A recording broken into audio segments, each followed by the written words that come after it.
What is going on, everybody? You're listening to a new episode of Kessel Run Transmissions. Today is, well, actually, it's Wednesday, right? So no, Clone Wars isn't coming out. So I was thinking it was coming out tonight. It's in fact not. It is Wednesday. Clone Wars comes out tomorrow night. Season 7. But today we've got a very special episode. I'm Corey, as you guys already know. I also have my co-host, Ross. Hey, everybody. How's it going? Joining us today is somebody who I think has helped inspire me and Ross in the entertainment industry, especially because of our love of Clone Wars. We have the Clone Wars composer himself, Kevin KINER. How are you doing today, Kevin? Hi, I'm doing great. How are you guys? Well, I just have to say, and I think Ross, you can attest to this. Me and Ross met through Clone Wars. Like we literally, that was our Star Wars. We grew up with it. That's how we are actually just even talking now. And to have you on is an absolute honor for us. It truly is. Oh, thank you. Yeah, I think there's a lot of people who know Star Wars through Clone Wars. You know, I mean, gosh, I think I was hired like 13 years ago by George. Right. Maybe, some 80. I mean, 06 or 7, maybe 14 years ago. I don't know. Wow. Yeah. That's so cool. That's actually a good timing to ask that particular question. I was kind of curious to see how you got the job for Clone Wars. How did that was there auditions or George just handpicked you? No, it was an audition process. I believe there were 4 of us who were chosen, or 5 of us who were chosen to do the audition. I don't know exactly how they chose the 5 people. I have a feeling, I think George was a fan of the music that I did on CSI Miami. That makes sense. And George, you know, he always liked to push things. I know he was constantly trying to get me to do something modern, even hip hop or whatever. He would throw me CDs, like once he'd hired me, like that his son was listening to, which, you know, and say, hey, can we do something like this? And, you know, so anyhow, I think that's how I got into the mix.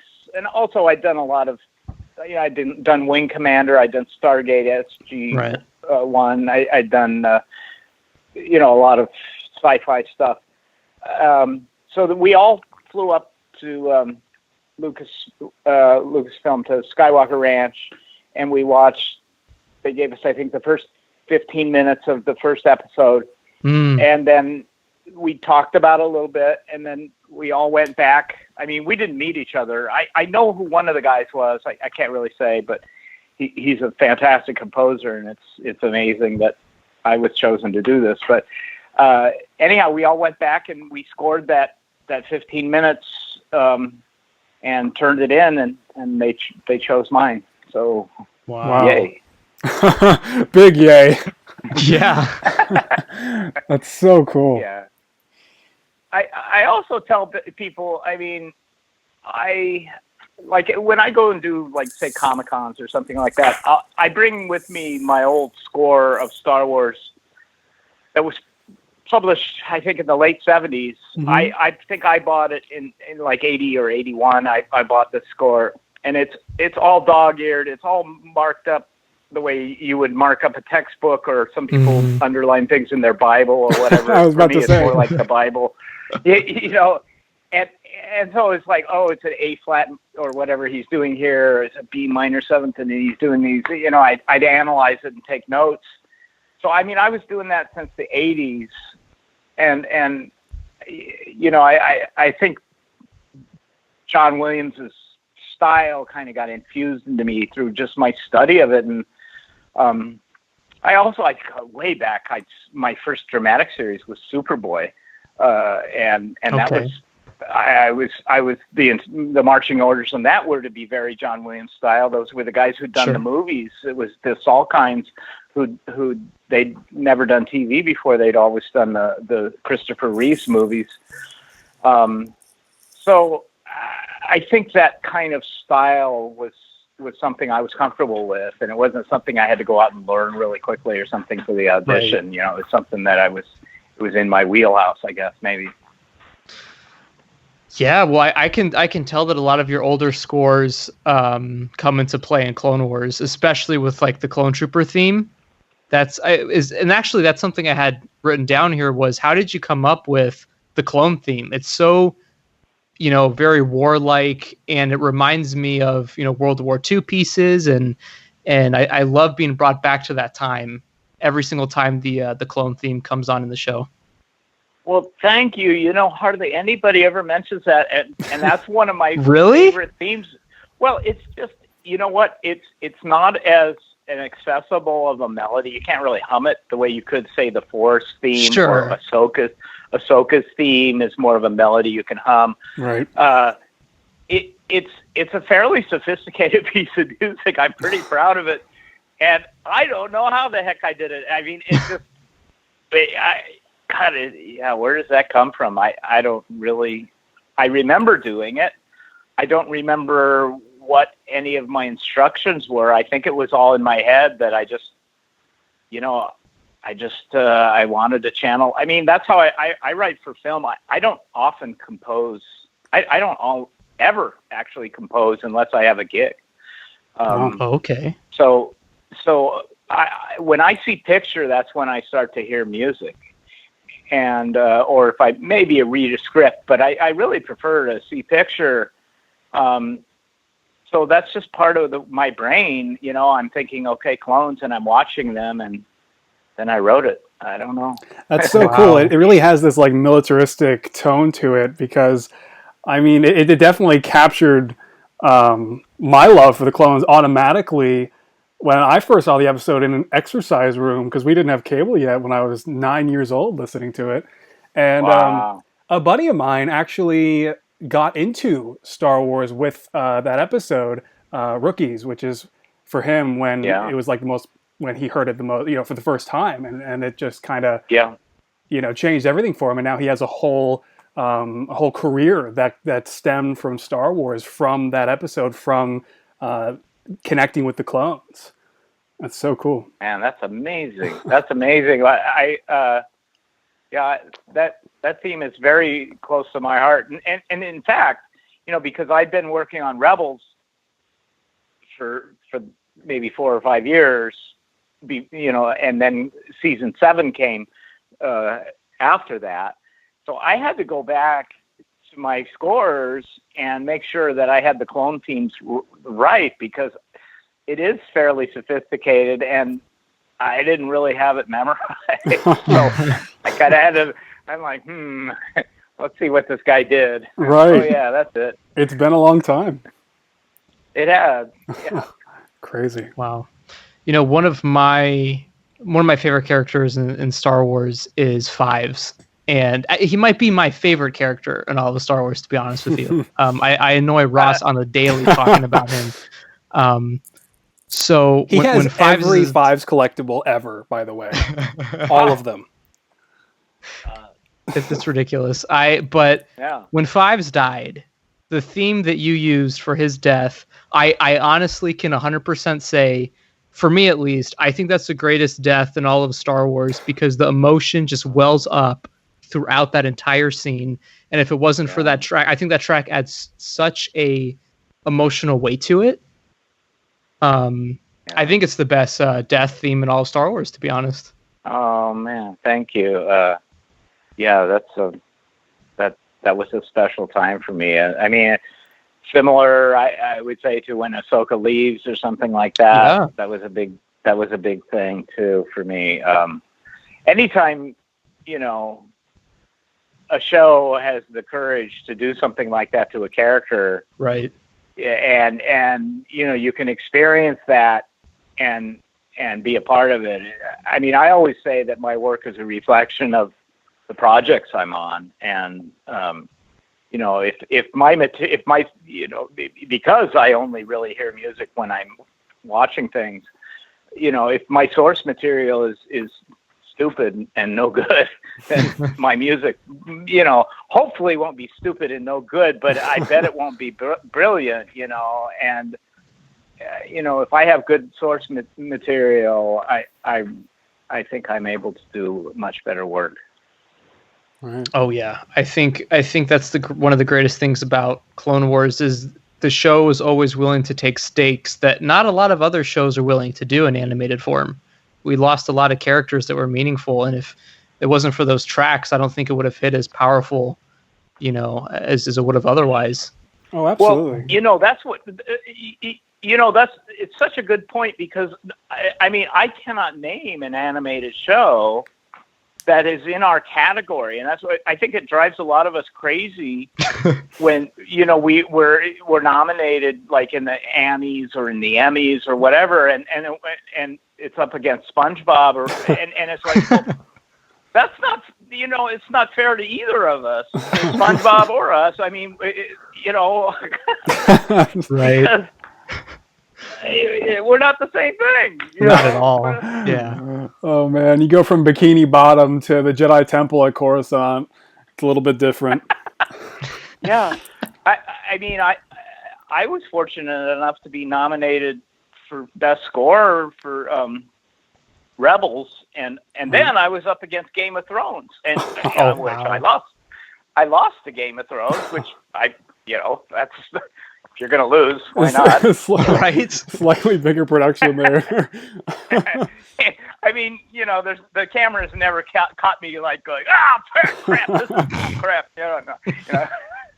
I was like, oh yeah, that's understandable. Okay. Wow. It was when Clone Wars was canceled. I think it was one of the most devastating moments.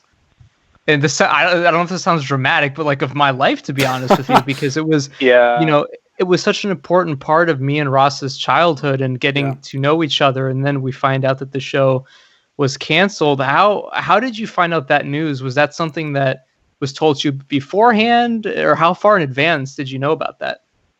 Well, I mean, I've worked in this business long enough to know what's going to happen, Right. Sure. And so, that was just a natural thing that was going to happen. And then, I was honored to be brought back into the new show and to be chosen because not everybody was, right. Brought back to do Rebels. And that was a fantastic run as well. But, we never got to finish Clone Wars. And that was, George had done outlines and stuff. And George was involved with the show and story arcs and things like that. And, to not have that finished, I think was just a bummer for all of us. I mean, we'd sort of moved on and we were having a great time doing Rebels, but, I'm really, really glad that, Disney's really done a great job with how they've handled the entire, the Marvel franchise as well as the Star Wars franchise. They've let us do what we do, and they've had the foresight and the wisdom to bring back Clone Wars. I mean, you don't find a lot of companies that do that, something like that, because just in the corporate world, that's not something that they created. So if it does great, they're not really going to get credit for it, and if it does bad, they might get blamed for it. Sure. And that's just the nature of what happens in a takeover or something like that. So I think they've done a really fantastic job of the way they've handled all of the Star Wars properties, and I mean, look at Mandalorian, how cool that is and stuff. I mean, right. It's really fun. Yeah, I mean, Corey and I have always, leading up ever since the announcement that you were there for in Comic-Con 2018, I've been talking about just how great it is that this is even happening at all, and that we just see even getting just to see Siege of Mandalore animated and finished as being a miracle. Just that we're getting 12 final episodes that were put together is just it's crazy, and I feel like that was something that really kind of began, I don't know, maybe in the last 10 or 20 years, where suddenly it's possible for more and more shows to return now, and it's really cool that Disney is doing this. Yeah, and I'll also say, I mean, I've done a number of, people have asked me, what season 7 is like. I think the way I can encapsulate it the best,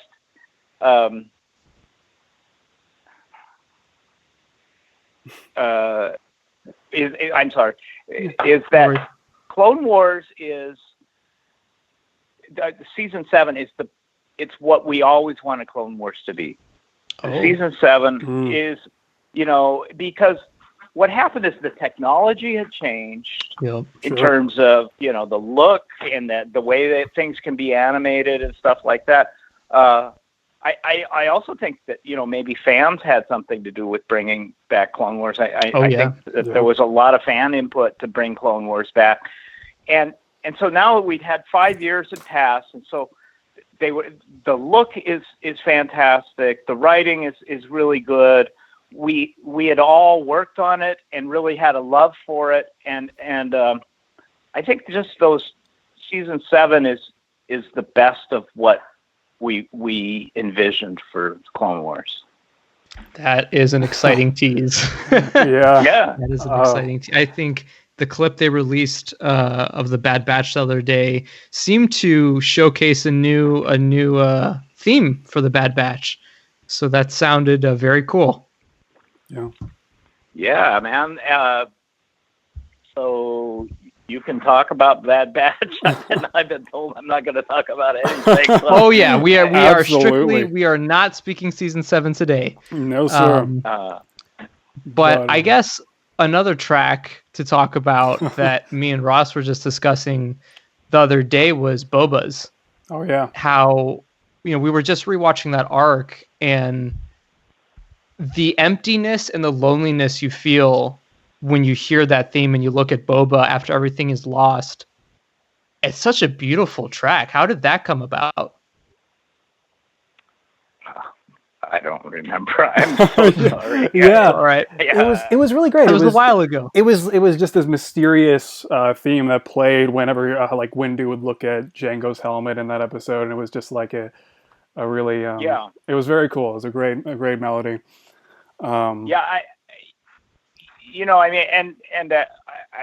It's just I've written so much Star Wars music that there's just such a variety that you've done. Mm-hmm. There are a few things that I remember. Like I remember writing the Ahsoka Leaves. I remember that because that was such an enormous moment and stuff. Big production. I mean, there are a bunch of things that I do remember, but I don't remember that particular one. Yeah. Then I think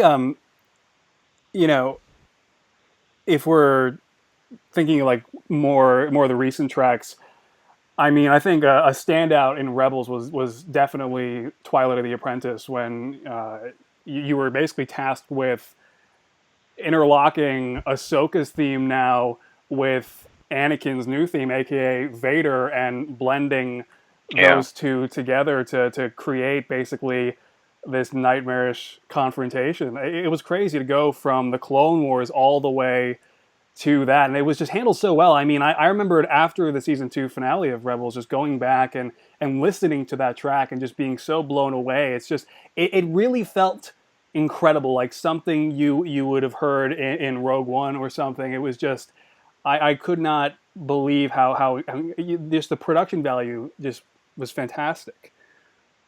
Yeah, and thank you. I do. I get an orchestra for quite a lot of the shows, and there's quite a lot of orchestra in season 7 as well.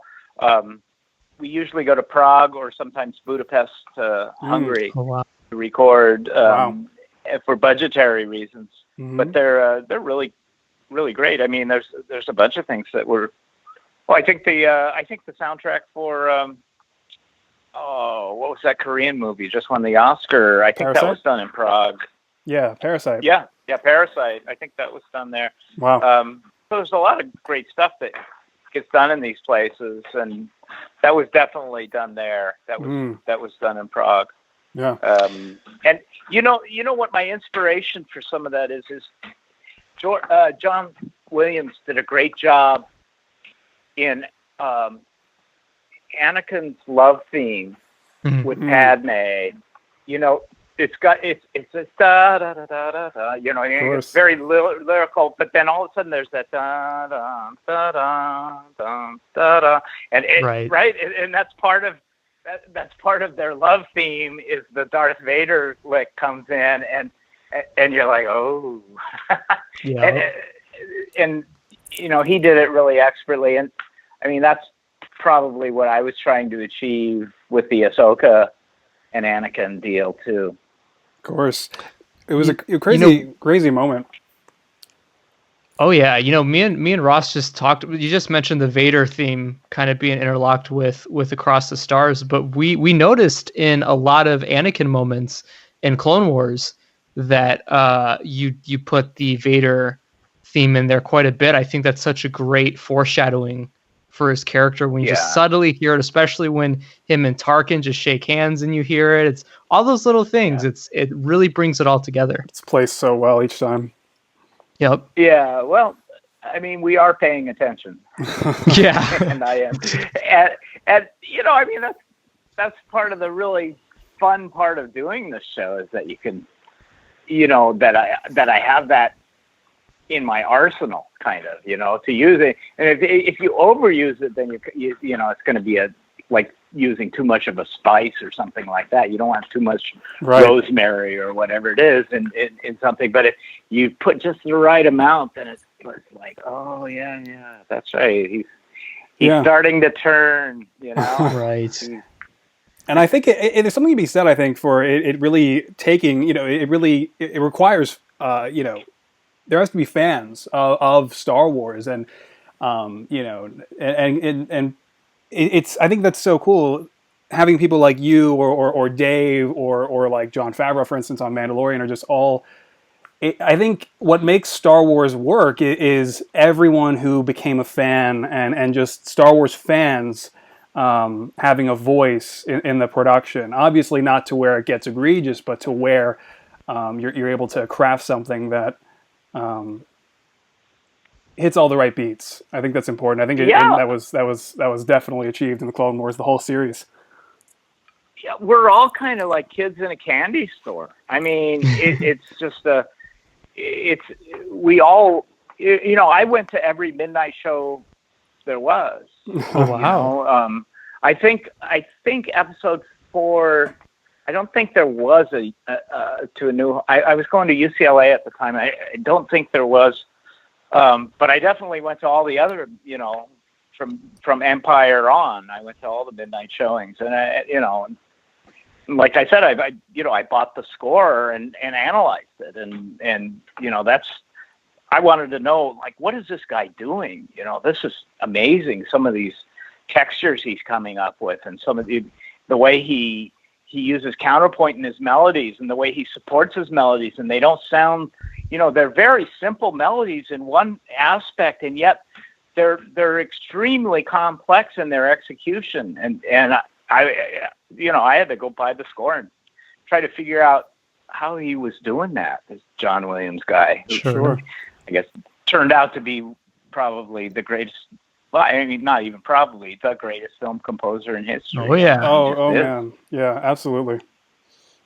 Yeah, I mean, he's been nominated more than anybody except for Walt Disney for more Oscars than anyone. Oh really? Wow. I didn't notice that. He's a living legend. Yeah. It was really cool. We were in the room in Celebration Orlando when he came out with his full orchestra, and he was there with George and Kathleen Kennedy for that big 40th anniversary panel there, and it was just, I mean, it was incredible. It was very, very cool. Yeah. But what I love about all of that too is you really built off of what John Williams did for the franchise, because there was so much variety throughout the Clone Wars and Rebels. I mean, if we're really doing like some deep cuts, I remember as a kid watching a couple episodes in season 1 with Aayla Secura, the Blue Jedi, and that whole arc with the little Lerman people, and just the tracks that you put together for just running through those grass fields just completely breathed life into an otherwise boring planet, really. I mean, it was just grass for all of it, and you had the pods, but it came alive with your tracks, and I remember that was kind of a world vibe, wasn't that kind of a world music vibe? Oh yeah, and very tribal. Unlike anything that we had heard in Star Wars before, and there was just always this variety in Clone Wars and Rebels, especially when you got into things like Thrawn's theme later on too. When you got to Rebels. Yeah, there's a great story about Thrawn's theme. Oh yeah. So And yeah, well, so Dave Filoni's father used to take him to operas and stuff, and Dave is extremely well versed in music, and especially in classical music, and really, I mean, John Williams is quoted as saying is like, I have to, every time I score Star Wars, it's like writing an opera, and it's very similar. You know, it's very dramatic and it's very dense, and it's a lot of stuff to write. So for Thrawn's theme, it was Dave's idea to use a pipe organ for that. Wow. And it's just so cool to work with somebody who can come up with an idea like that and give you direction, where it's like, yeah, that'll be really cool.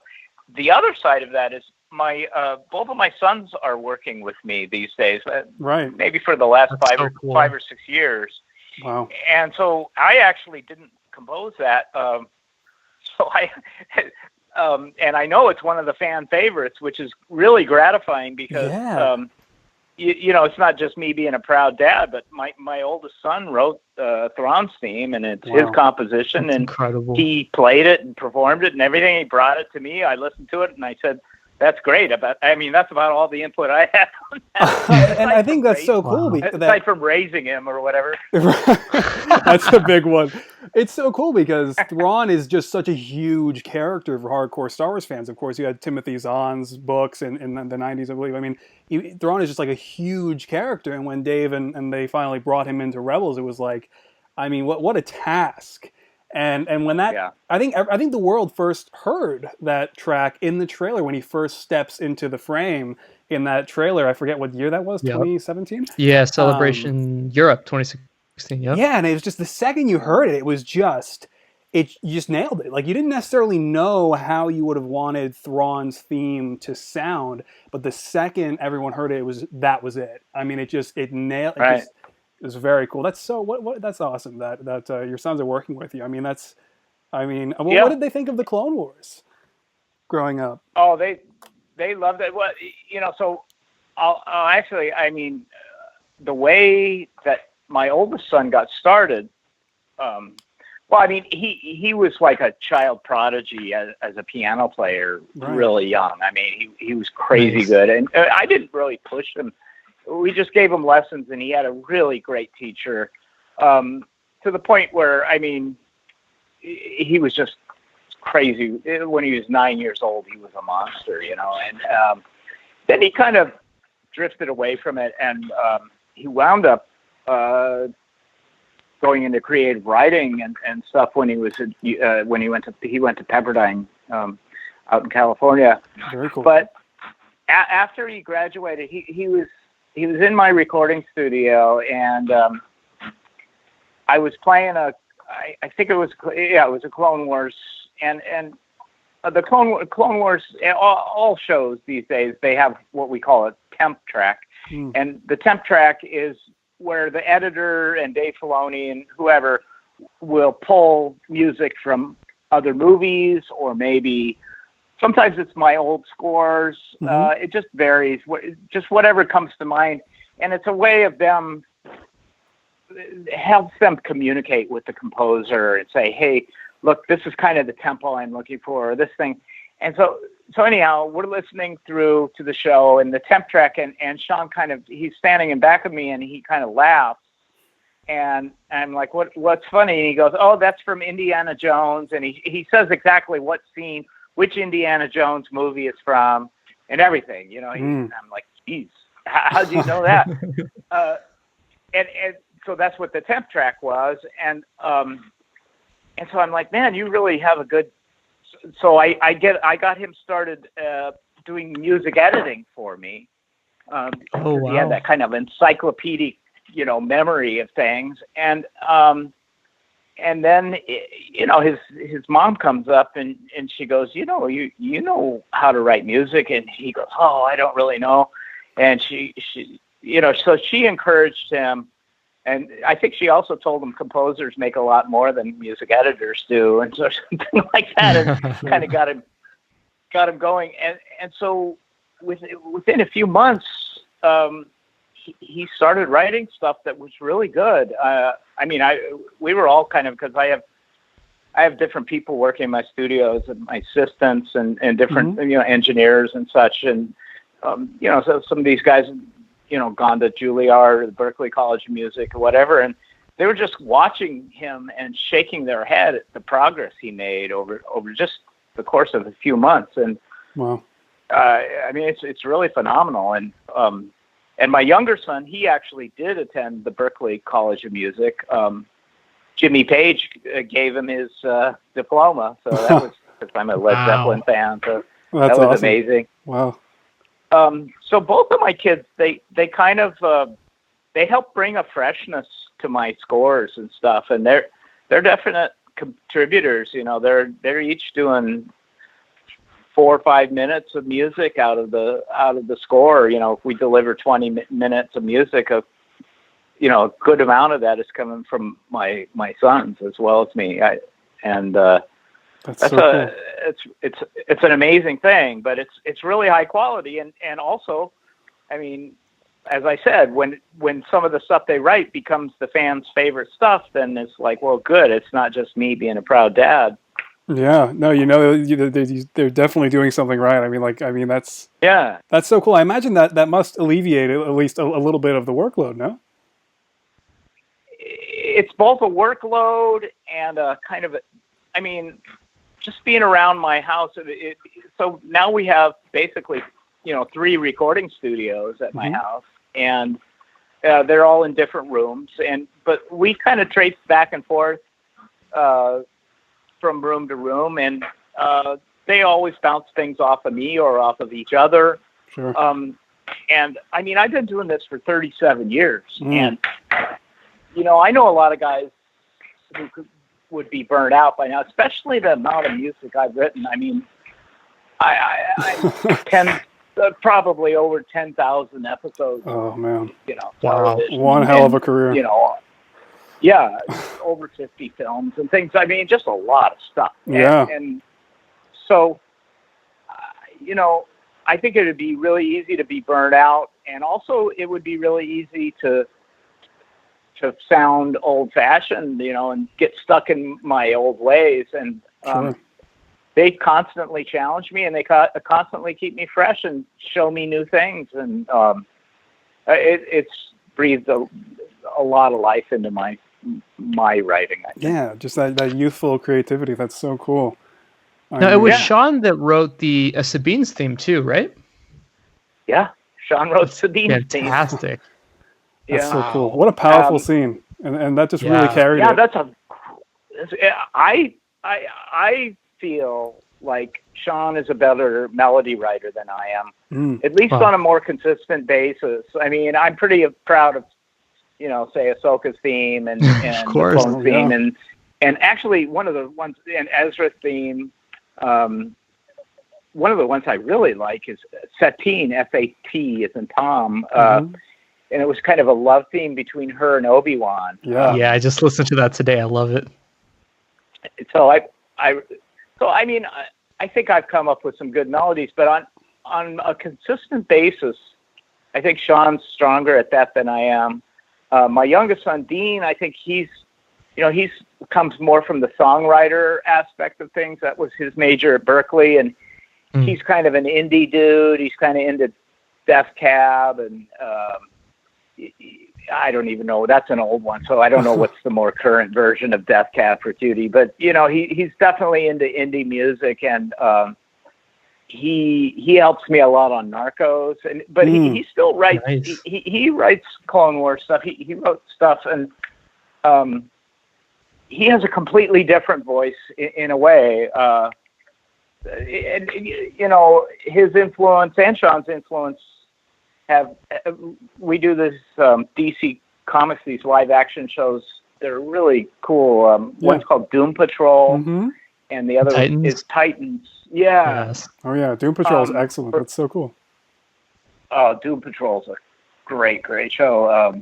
And Titans as well. And so those are really electronica, and that's my boy's influence is huge in those shows. And what's happened is, if you even just look at Clone Wars Season 7 trailer, if you listen to it, you'll hear these new electronic elements that this is what's new with the score in. So that is you Season composing 7. the trailers. It's not all me. Some of it is. I was trying to figure that out the other day, actually. we don't tell you things. We gave them a ton of stuff for the trailers, but I know that also trailer houses pull from other sources too. So, but that's definitely part of the sound for sure. The sound of the trailer is that sound comes up in Season 7 quite a lot, and that's how Season 7 compositionally and musically is different from the other seasons. Is there's more electronic elements. It sounds phenomenal. It's not heavy. It's not obtrusive, but there's definitely more electronic elements than ever before in Star Wars. Sure. That's exciting. I think one track we have to mention before we end the interview is Kanan and the Fire in Rebels. That is so powerful. I mean, we were just talking about how Fives' death and the track for that was very powerful, but Kanan's is definitely up there. I think all the greatest death tracks are in these animated shows. And Kanan's is no exception. How was the process for that? Well, I mean, that just, I think that one just, in a way, almost played itself. I mean, obviously it didn't, but absolutely. I mean, it's so much there on the screen, right? And so I don't know. Again, I don't know how I do this. Yeah, I don't know. It just comes to. I think it's just some of it. I mean, a lot of it must just be so natural. It's second nature to you. I mean, it's passion. It's. I think that's great. Right. That's so cool. Yeah. And it seems like you and Dave work very, very closely. So I think that combination must be extremely helpful. Yeah. Yeah. I tell people that there've been a number, of the last 13 years or whatever it is, there've been a number of producers and other creative people who have come and gone. And one of the remarks they always make is the shorthand that Dave Filoni and I have when we're talking about music, and when we're first, it's called a spotting session. When we look at the show, we're listening to the dialogue, and we're also listening to the temp track if he's put in from other films or things that he wants.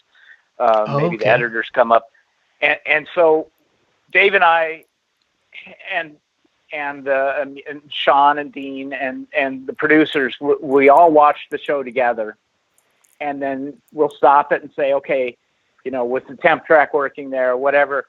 And Dave and I have just kind of, it's almost like twins have or something like that. We'll finish each other's sentences or I'll say something. He says, yeah, I was just going to say that, and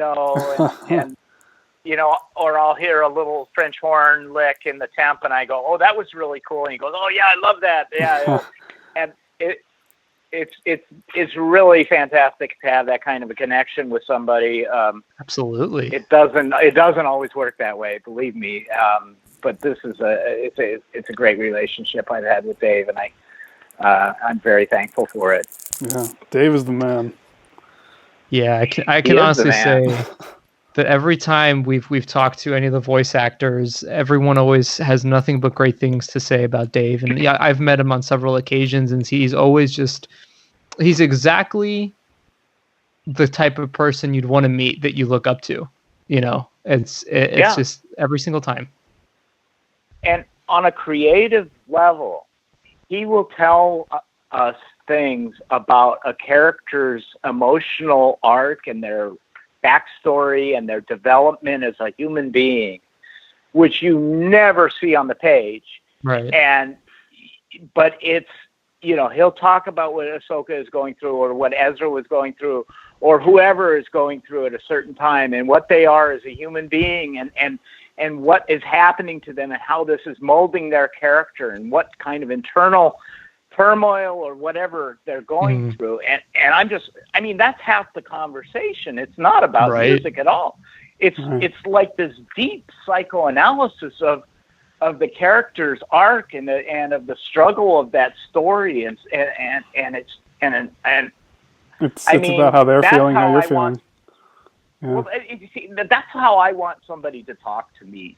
I want to know those kind of things, because it's my job to put those emotions and all of that backstory. It's my job to put that to music, and nobody can really describe that in words to me. So just tell me what's happening with the characters, and I'll put it to music. That's my job, But 100%. So it's really cool. It's really cool to have that kind of input.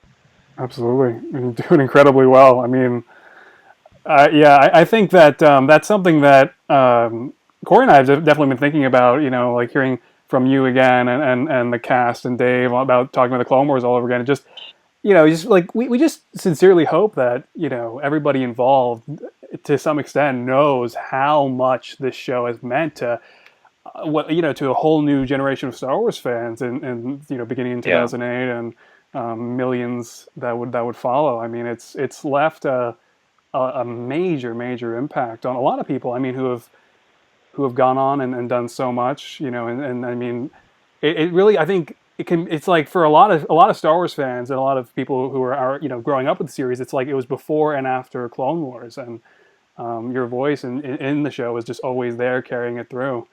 Well, thank you. I've been privileged to write more Star Wars music than anyone alive. So right. That's right. That's gonna. I mean, if you get paid by the pound, I win. Oh yeah. I mean, it must be it must feel like a dream every time you're in a recording studio and you're doing Star Wars. And you're getting paid doing it. That just must be the dream right there. Pinch me moment. It is. Even talking to you guys, and just God, there was an interview I had to write. Was it yours? Was it you, Corey? No, somebody else had me write.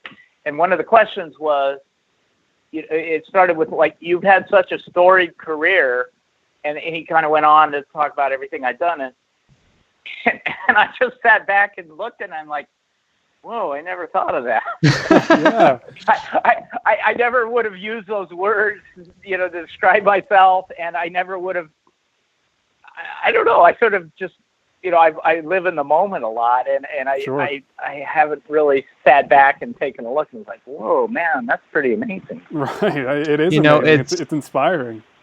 Oh yeah, Clone Wars. I mean, just to top off what Ross was saying, I went through a pretty difficult time in my life last year, and Clone Wars coming back is something that's really helped me, I think, get past certain things. And like I said, I met Ross through Clone Wars, and he helped me through a situation I was in, and it feels like that's the impact of the show. Like it's inspired us to keep going, and for us to be creative, and for us to just talk with each other every day and watch the show together and develop this great friendship. And you guys are responsible for doing that. So for that, we're always going to be eternally grateful. Yeah. And it's just, like I said, it's such an honor just sitting here talking to you right now.